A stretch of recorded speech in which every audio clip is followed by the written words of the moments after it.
Hey guys, and welcome back again to my channel and to another video. So I wanted to show you in this video this car organization caddy that I made before we went on vacation, just so I could keep my things together, keep wipes and pens and all that. So the fabrics that I'm using actually found on clearance at Walmart, but I think you can still get them there. I used two different fabrics for the front and the back. If you want to do a similar project like this, you'll also need about 4 yards of bias tape, about a yard of 1/4 inch elastic, all-purpose thread in a color that you want, and also I used a loop turner, or you could use a safety pin for this, and of course pins and a sewing machine. So here is all the pieces that I cut out from my fabrics, and as you can see, two of these pieces are 15 by 24, 24 being the length. I also had a piece that was 15 by 8, 19 by 10, and 15 by 16, and that is the main pieces that you will need for this.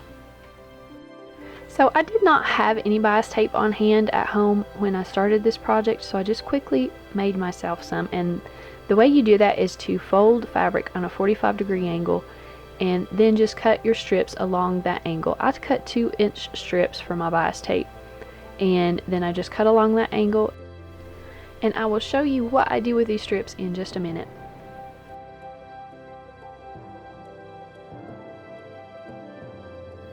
I cut 4 pieces that were 2 inches by 23 inches, 2 pieces that were 2 by 15, and 1 piece that was 2 by 19 inches.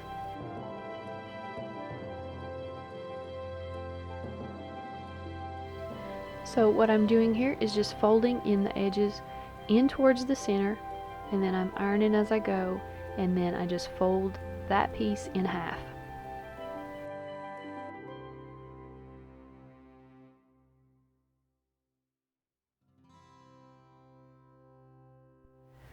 For the strips that are 23 inches long, you'll want to sew along that open edge, because these are going to be the ties that secure this caddy to your car or to your door or whatever you're going to be using it for.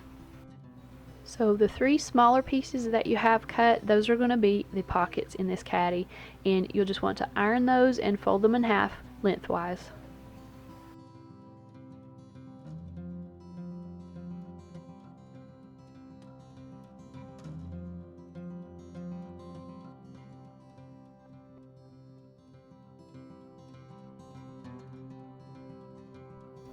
Now this is where you will want to use those strips of bias tape. You'll want to use the pieces that match your pockets, and then you'll just want to sew those on as close to the edge as you can get with your needle.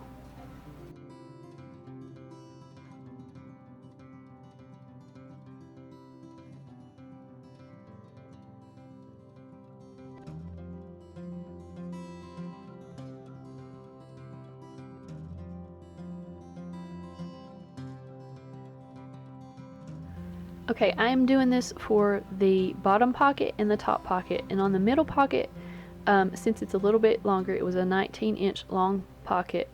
What I did to make it a little bit different was I marked the center, and then I marked 2 inches on each side of the center, and I'm just going to be creating a pleat, and that's just going to give me a little bit of a poofy pocket that you can put things in.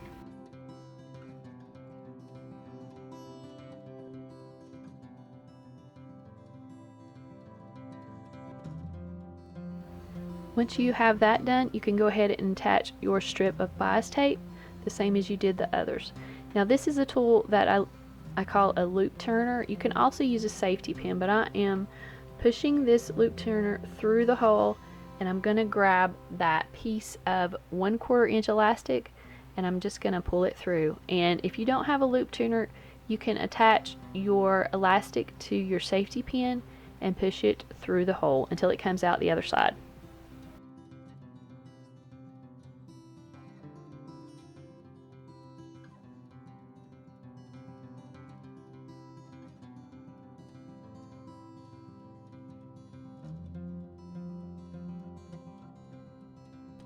Okay, now this is the main piece of my fabric. Actually, this is the front piece of my fabric, and I'm going to start attaching these pockets. The bottom pocket, which is the biggest pocket, I'm going to start about a 1/2 inch away from the bottom.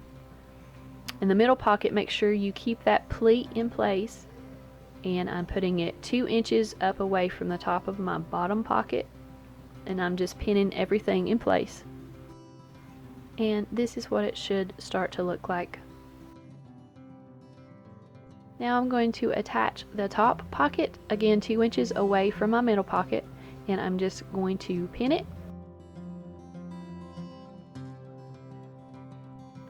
Then I'm going to start sewing the pockets onto my front piece, and I'm just sewing them with a top stitch right along the bottom edge of each pocket.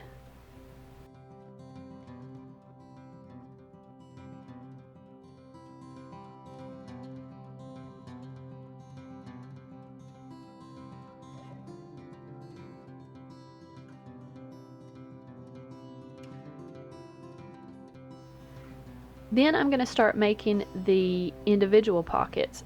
This one I'm going to sew right up the middle, and then on the top pocket I think I divided this one into almost equal thirds.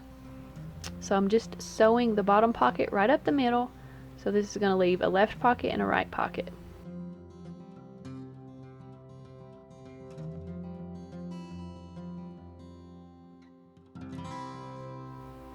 Now to attach the ties, on the bottom I'm just placing them straight across because I'm going to be tying it around the back of my car seat, and then on the top I'm placing them up and down so that I can tie them around my headrest.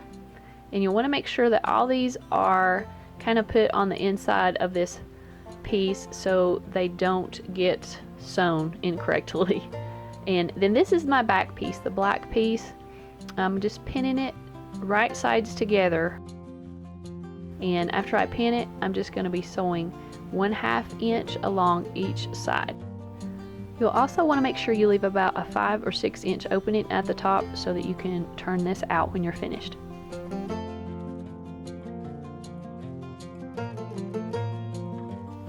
So after you finish turning this out, you would just want to stitch up your opening at the top, and that's it. Thank you guys for watching this video. I hope you liked it, and I will see you soon in the next video.